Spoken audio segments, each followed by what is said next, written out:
Tala mahigpit na pagbabawal po sa alak para sa mga menor de edad ipinatutupad po sa lalawigan ng La Union.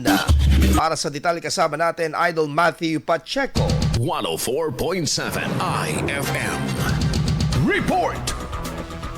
Ipinapatupad na ng pamahalang palalawigan ng La Union ang mahigpit na pagbabawal sa pagbebenta, pamamahagi at pag-inom ng alak ng mga menor de edad alinsunod sa Provincial Ordinance No. 498-2025. Mahigpit na pinagbabawal ang pagbebenta at pagbili ng alak ng mga menor, gayon din ang pagbebenta malapit sa mga child zones at hindi paghingi ng ID bago ang bentahan.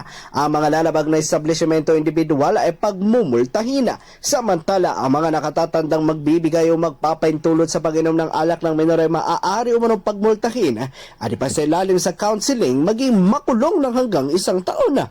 Para naman sa mga menor na mahuling lumalabag, ipapatupad naman ang mga interbensyong gaya ng counseling at parent effectiveness service sa halip na multa.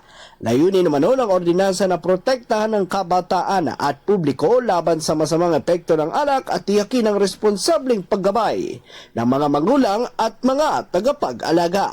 Kasama mula rito sa IFM Digupan, ito si Idol Matthew Pacheco. Tatak IFM! IFM News! IFM News!